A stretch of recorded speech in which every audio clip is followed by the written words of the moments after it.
Morning students. हम कर रहे थे क्रॉस मल्टीप्लिकेशन मेथड से लीनियर इक्वेशंस को सोल्व करना। मैंने आपको सिखाया था कि क्रॉस मल्टीप्लिकेशन से गिवन लीनियर इक्वेशंस को कैसे सोल्व करते हैं।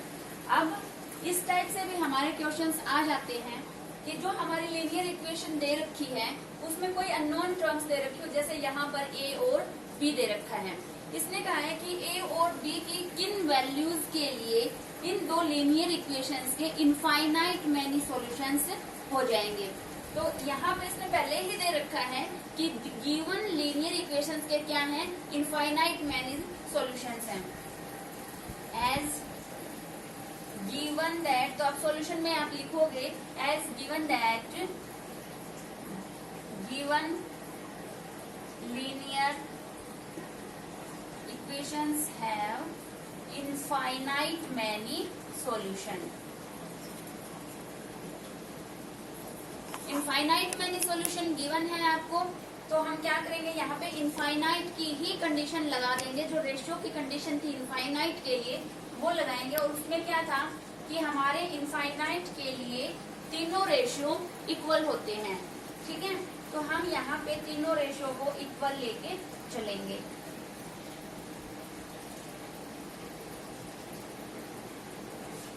ये हमने अपने यहाँ पर तीनों रेशो इक्वल ले लिए। अब आपको देखो ए और बी दोनों की वैल्यू निकालनी है, तो हमें क्या करनी पड़ेगी, दो linear equations in terms of A and B यहाँ पर लेनी पड़ेगी। तो हम क्या करेंगे, पहले हम इन दो रेशो को लेकर के चलेंगे 2/a-b 3/a+b, और यहाँ से एक ए बी में इक्वेशन बना करके लाएंगे।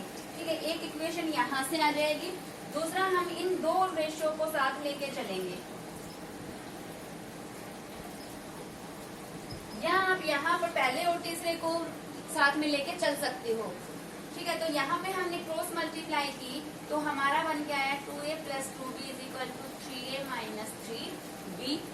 अब यहाँ पे हमारा आया है 2, सारे को ही मैं अगर इधर लेके आऊं तो ये बन जाएगा आपका, इधर मैंने 0 रख लिया, 2a 2b को मैं उधर लेके गई, तो यहाँ पे बचेगा आपका, ये तो राइट हैंड साइड में ऑलरेडी है, -2a और -2b, तो ये हो जाएगा आपका a - 5b = 0, और ये बन गई आपकी फर्स्ट इक्वेशन।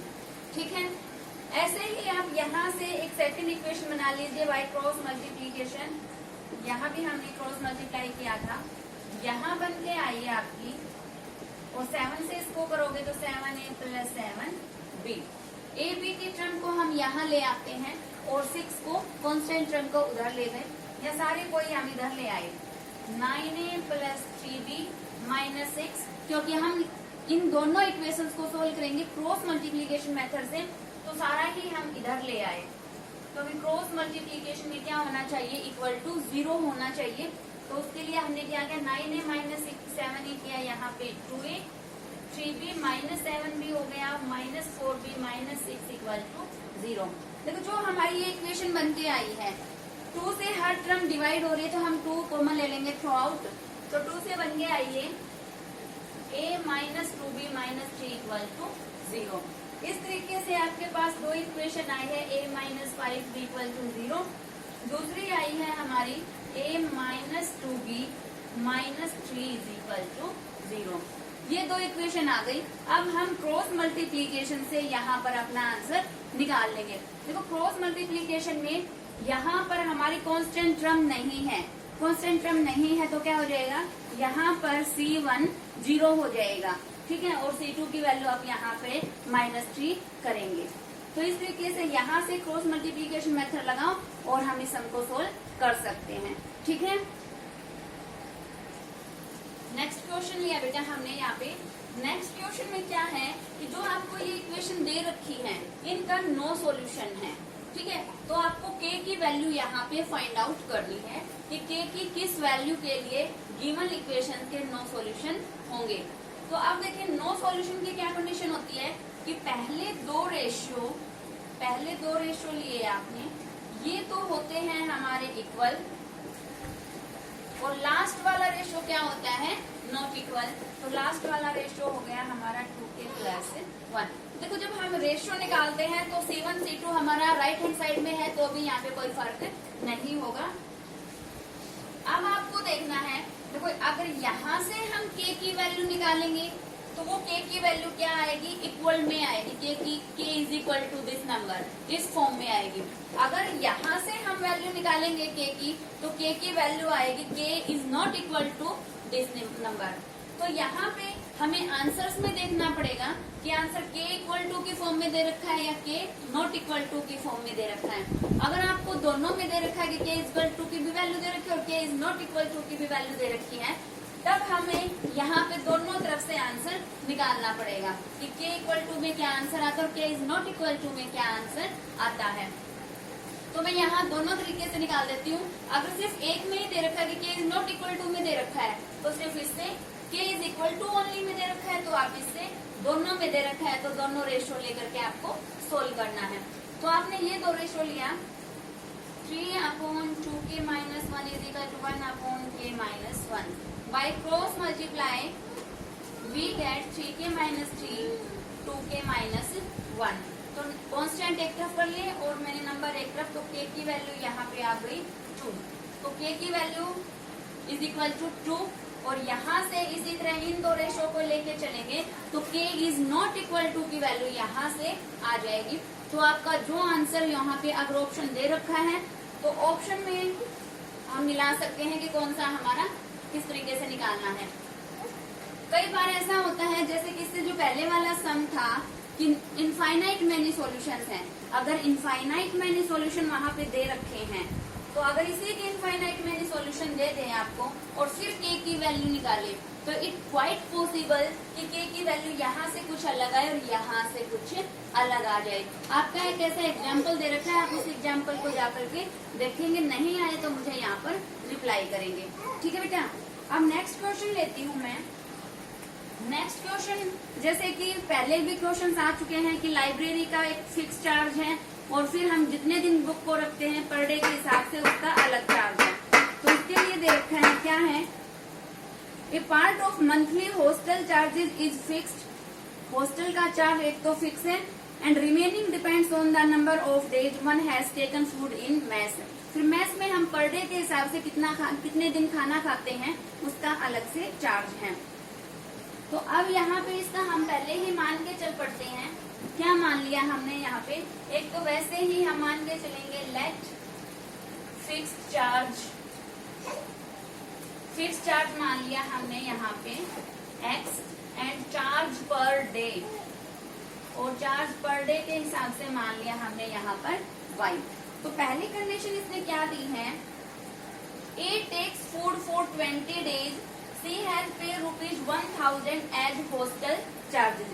किसी ने मेस में 20 दिन तक खाना खाया है, 20 दिन तक खाया है। देखो फर्स्ट ए के लिए क्या कंडीशन बनेगी according to first condition to a कोई पर्सन लिया है यहाँ पे, तो ए के लिए क्या कंडीशन बनेगी, देखो ये फिक्स चार्ज तो उसके लिए लगेगा ही लगेगा। अब पर डे उसने y रुपए का खाना खाया तो 20 डेज में कितना हो जाएगा यहाँ पे 20y, और इस तरीके से 20 दिन का उसने टोटल चार्ज दिया है 1000 रुपीज। ठीक है, 20 दिन उसने मेस में खाना खाया तो 20y तो वो हो गया वहां से फिक्स चार्ज यहाँ हो गया, और टोटल चार्ज कितना हो गया इस तरीके से उसका 1000 रुपीज हो गया। सेकंड इसने इक्वेशन बनाई है, कोई बी पर्सन है, बी स्टूडेंट है, उसने 26 डेज तक मेस में खाना खाया है। तो 26 के लिए क्या हो जाएगा, x तो फिक्स है, 26 के लिए हो जाएगा 26y और इक्वल टू में, और इसने इस तरीके से टोटल चार्ज दिया है 1180। तो ये हमारी दो इक्वेशन बन करके आ गई हैं। इन दोनों कांस्टेंट टर्म्स को हम इधर ले लेंगे, इक्वल टू यहाँ पे 0 बना देंगे। तो और यहाँ पे अब आगे क्या लगा देंगे इसके ऊपर, इसने लिखा है कि अगर यहाँ पर सॉल्यूशन एग्जिस्ट करता है then you find the solutions by any algebraic method. किसी भी एल्जेब्राइक मेथड से आप इसको निकाल सकते हो, जरूरी नहीं है कि क्रॉस मल्टीप्लीकेशन की एक्सरसाइज चल रही है तो आपको क्रॉस मल्टीप्लीकेशन ही लगाना है। तो आपको जो भी अब तक का मेथड सबसे आसान लगा हो, सारे मेथड मैं आपको बता चुकी हूँ, उस सबसे आसान मेथड से जो आपको अच्छे से आता है उससे आप इसको सोल्व कर सकते हो। ठीक है, नेक्स्ट क्वेश्चन है बेटा यहाँ पे फ्रैक्शन का मैं आपको बहुत बार करवा चुकी, हर एक्सरसाइज में आ रहा है।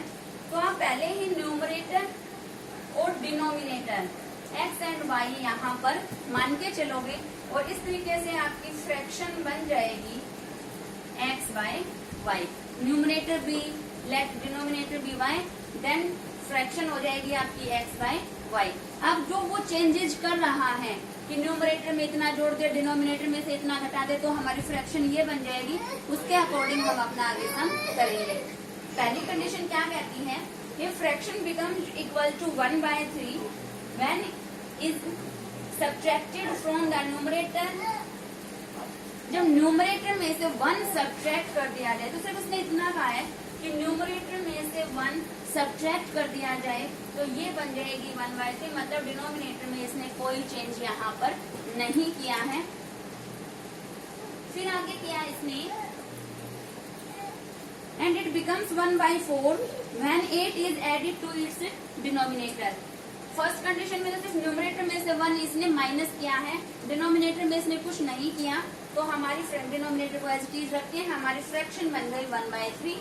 फिर इसने कहा है कि अगर डिनोमिनेटर में 8 ऐड कर दिया जाए, 8 ऐड करेंगे तो सिर्फ डिनोमिनेटर में ऐड कर दीजिए और ये आपकी फ्रैक्शन बन के आ जाएगी 1/4। तो क्रॉस मल्टीप्लाई से आप इन दोनों इक्वेशंस को निकाल लेंगे और फिर आगे अपने इजीएस्ट मेथड से इनको सोल्व कर देंगे। ठीक है, फिर हम लेते हैं, बिल्कुल ध्यान से नेक्स्ट क्वेश्चन को आप समझेंगे। इसमें क्या है बेटा, नेक्स्ट क्वेश्चन लेते हैं बेटा।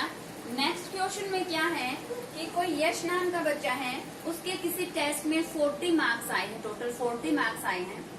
आगे लिखा है इसमें, by getting 3 marks for each correct answer. अगर करेक्ट आंसर उसने किया है तो उसको 3 मार्क्स मिले हैं, एंड उसने रॉन्ग किया है तो उसका 1 मार्क वहाँ पे डिडक्ट हो गया है, लॉस हो गया है उसका। तो यहाँ पर हम मान के क्या चलेंगे, देखो लास्ट में हमें दे रखा है कि आप पूरी स्टेटमेंट पढ़ती हूँ यहाँ पे, losing 1 mark for each wrong answer, if 4 marks been awarded for each of the correct answer and 2 marks been deducted for each of the incorrect answer, then Yash would have scored 50 marks. How many questions were there in the test? तो test में total कितने questions थे ये आपको बताना है। तो उसके लिए यहाँ पे देखो हम मान के चलेंगे, let total correct answer, correct answer दिए उसने x एंड रॉन्ग आंसर दिए हैं उसने y। ठीक है, हम क्या मान के चले कि करेक्ट आंसर जितने किए वो टोटल, और दूसरा हमने मान लिया रॉन्ग आंसर कितने किए वो हमने मान लिया यहाँ पर y। हमें निकालना है कि टेस्ट में टोटल कितने क्वेश्चन दिए थे, तो हम क्या करेंगे, जो करेक्ट है और जो रॉन्ग है उन दोनों को ऐड कर देंगे, तो total questions of the test हमारे पास आ जाएंगे। देखो फर्स्ट कंडीशन के अकॉर्डिंग टू फर्स्ट कंडीशन उसको टोटल 40 मार्क्स आए हैं। अगर हर करेक्ट आंसर में उसको 3 मार्क्स मिले, एक सही क्वेश्चन किया तो 3 मार्क्स मिले हैं, तो उसने तो करेक्ट आंसर कितने किए हैं, x किए हैं, तो x करेक्ट आंसर में कितने मार्क्स आएंगे उसके, 3x आएंगे। ठीक है, अगर मैंने 5-5 नंबर के सम सोल्व किए हैं तो एक सही करूंगी तो 5 नंबर आएंगे, अगर 3 सही करूंगी तो कितने आएंगे, 15, 5 3 या 15। तो अगर एक सही करती हूँ तो x मार्क मिलेंगे, अब और 3 मार्क्स हर एक क्वेश्चन में आए हैं तो 3x यहाँ पे इनका करेक्ट आंसर का टोटल हो जाएगा। अब यहाँ पे क्या है, रॉन्ग आंसर, रॉन्ग आंसर के लिए क्या मिला है हमें, y मिले हैं। अब यहाँ पे हम क्या कह सकते हैं, रॉन्ग आंसर्स हमने किए हैं y, टोटल रॉन्ग क्वेश्चंस किए हैं, टोटल रॉन्ग आंसर्स किए हैं हमने y। एक में एक नंबर लूज होता है, मतलब लॉस होता है, डिडक्ट होता है, तो उसके लिए हम क्या करेंगे, एक नंबर एक क्वेश्चन के लिए कम हो गया तो y क्वेश्चंस को कितने नंबर डिडक्ट हो जाएंगे, उसके लिए हो जाएगा 1y। यहाँ पे समझ आया, एक गलत क्वेश्चन करेंगे, गलत आंसर देंगे तो एक नंबर कम हो जाएगा। हमने तो y गलत क्वेश्चन किए हैं तो y की और एक की मल्टीप्लाई कर देंगे तो y नंबर्स यहाँ से डिडक्ट हो गई। फिर दूसरी कंडीशन के अकॉर्डिंग कहता है कि उसको टोटल 50 मार्क्स आए हैं, अगर सही में उसने क्या किया है, 4 मार्क्स, अगर सही क्वेश्चन किया तो 4 मार्क्स तो उसने क्या किया, 4 कितने सही किए हैं, x क्वेश्चन सही किए हैं, तो 4 और x की मल्टीप्लाई हो गई। और यहाँ पर अगर वो गलत करता है तो उसके 2 नंबर डिडक्ट होते हैं, तो उसने गलत किए y, तो यहाँ पे डिडक्ट कर रहे हैं तो इसलिए मैं यहाँ पर क्या लगा रही हूँ, माइनस लगा रही हूँ। अब हमारे पास 2 इक्वेशन बन के आ गई हैं। इसको चाहो तो आप और कर सकते हो, 2 से हर एक को डिवाइड करके 2 इक्वेशन बन गई। दोनों इक्वेशन से अब हम दोनों को सोल्व करके हम क्या निकाल देंगे, यहाँ से x और y की वैल्यू निकाल देंगे। ठीक है, फिर हम लास्ट में बताएंगे जब और x और y की वैल्यू आ जाएगी, 10 total questions in the test equal to x plus y। Correct answer plus में रॉन्ग आंसर दोनों मिलके बन गए total questions of the test. सबको समझ में आ गया ये। नेक्स्ट क्वेश्चन लेते हैं बेटा। नेक्स्ट क्वेश्चन बिल्कुल ध्यान से समझेंगे, बहुत ही इम्पोर्टेंट है और बच्चे इसको बार बार समझते हैं कि मैडम ये प्रॉब्लम है, बार बार समझाओ इसे। तो देखो आप बिल्कुल ध्यान से समझना, एक बार में ही क्लियर हो जाएगा आपको। इसमें क्या कहा है कि A और B 2 प्लेस हैं, A place and this is B place. 2 जगह के नाम है A एंड B, दोनों के बीच की डिस्टेंस दे रखी है इसने 100 किलोमीटर। ठीक है, अब उसने क्या कहा यहाँ पे, 1 कार स्टार्ट फ्रॉम A। एक कार है वो A पॉइंट से स्टार्ट होती है और दूसरी car from B and they meet in 5 hours if both car travels in the same direction at different speeds। Starting से पढ़ती हूँ। Places A and B are 100 kilometre apart on a highway. Highway पे A और B 2 places हैं, दोनों के बीच की distance दे रखी है आपको 100 kilometre. 1 car start from A and another from B at the same time. एक ही टाइम पे एक गाड़ी A से चली, दूसरी गाड़ी यहाँ B से चली है। If both car travels in the same direction at different speeds, दोनों गाड़ियों की स्पीड अलग अलग है और दोनों जब वहां से चली in the same direction, then they meet in 5 hours। Same direction में जब दोनों गाड़ियां गई हैं तो 5 घंटे में वो एक दूसरे से मिल गई हैं। And if they travel towards each other, और जब दोनों एक दूसरे की तरफ गई, ये B की तरफ गई और B वाली जो गाड़ी है वो A प्लेस की तरफ गई है, अपोजिट डायरेक्शन में गई है। Then they meet in 1 hour, what will be the speed of both the cars. तो दोनों कार्स की क्या स्पीड होगी ये हमें बताना है। तो हमें दोनों कार्स की स्पीड बताना है, तो हम क्या मान के चलेंगे, let speed of car which starts from A।